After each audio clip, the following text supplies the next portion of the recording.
नमस्कार दोस्तों, मैं doctor Saurabh Jain, urologist and kidney transplant surgeon, professor and head of the department of urology, Gandhi चिकित्सा महाविद्यालय भोपाल।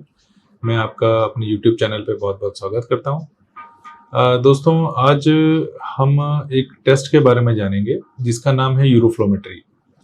ये बेसिकली आपने कभी अगर यूरोलॉजिस्ट के पास गए हों अपनी पेशाब की धार की शिकायत को लेकर, तो अक्सर वो आपको एक यूरोफ्लोमेट्री का टेस्ट एडवाइस करते हैं। तो आज अपन जानेंगे कि ये यूरोफ्लोमेट्री टेस्ट क्या होता है, किन किन कंडीशंस में किया जाता है और इससे इंटरप्रिटेशन हम कैसे निकालते हैं।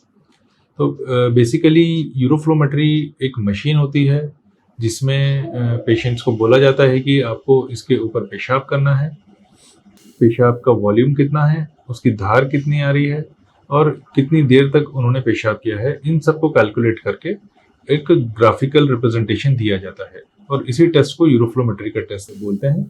इससे आपके यूरोलॉजिस्ट को एक पेशाब का फ्लो और किस कारण से फ्लो में दिक्कत है वो समझने में एक आसानी मिलती है।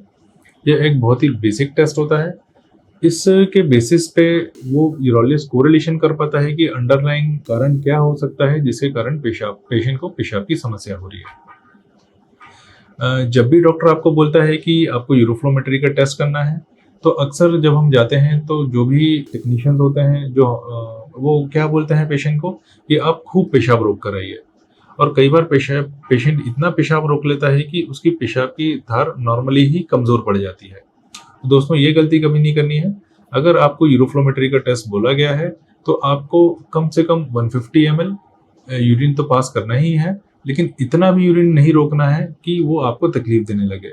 तो उसका एक नॉर्मल तरीका ये होता है कि पेशेंट को आपको बोलना है कि आपको जितने प्रेशर पे आप नॉर्मली अपने घर में यूरिन पास करते हैं, उतने ही प्रेशर में, उतने ही वॉल्यूम के साथ आप इधर भी टेस्ट के ऊपर भी यूरिन पास करिए, क्योंकि हमको ये देखना है कि एक नेचुरल कंडीशन में जब पेशेंट यूरिन पास करता है तो उसका फ्लो कैसा है और उसी को हमको मशीन के ऊपर रिप्रेजेंट करना है। तो आई होप कि ये चीज़ क्लियर है आपको। जब भी हम यूरोफ्लोमेट्री करते हैं तो वो एक अलग तरह तरह के ग्राफ्स बनाता है। तो आइए अपन देखते हैं इन ग्राफ्स को हम कैसे इंटरप्रेट कर सकते हैं। सबसे पहला जो ग्राफ होता है वो होता है एक नॉर्मल बेल शेप ग्राफ, जो कि एक नॉर्मल यूरिन के फ्लो में बनता है। अगर हम देखेंगे तो एक नॉर्मल यूरिन कैसी होती है।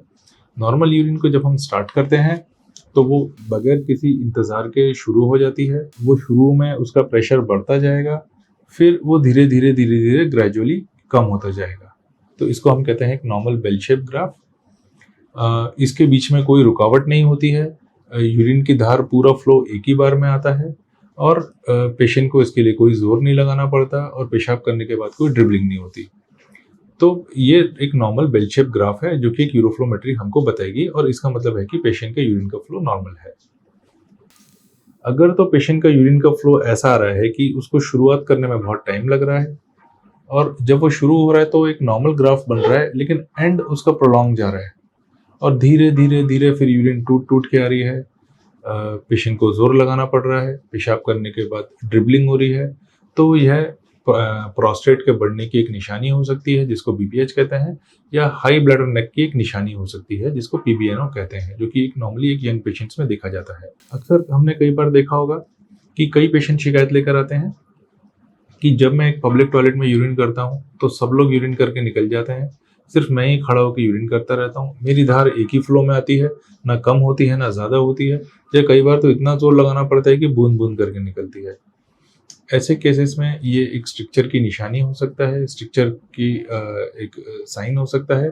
और ऐसे केस में यूरोफ्लो जो होगा वो बिल्कुल एक फ्लैट लाइन की तरह होगा जिसको बॉक्स पैटर्न कहते हैं, और वो एक टाइट स्ट्रिक्चर है जिसके कारण ना तो पेशाब की धार कमजोर होगी ना वो धार बढ़ पाएगी, वो एक ही फिक्स उसमें आएगी।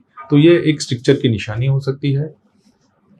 और चौथा पैटर्न होता है जिसमें हम एब्डोमिनल स्ट्रेनिंग पैटर्न कहते हैं, जिसमें हमने देखा है कि यूरोफ्लो में इस तरह के ग्राफ्स बनते हैं, इस तरह के। ये अक्सर उन पेशेंट्स में देखा गया है जो पेशाब करने के लिए अपने पेट का दबाव डालते हैं, जो पेट दबा दबा के पेशाब करते हैं।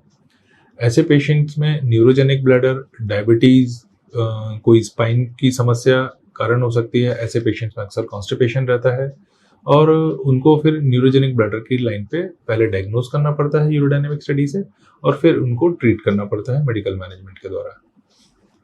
तो दोस्तों, जब ये यूरोफ्लोमेट्री का टेस्ट होता है तो क्या एक ही टेस्ट काफ़ी है यूरोफ्लोमेट्री का हमको डायग्नोज करने के लिए? नहीं, ऐसा बिल्कुल नहीं है।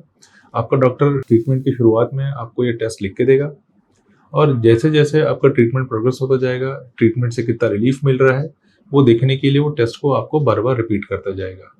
तो हो सकता है आपको मल्टीपल यूरोफ्लोमेट्री के टेस्ट कराने पड़े अपने डिसीज की और ट्रीटमेंट की प्रोग्रेशन देखने के लिए। आई होप दोस्तों ये वीडियो आपके लिए यूजफुल रहा होगा। जय हिंद।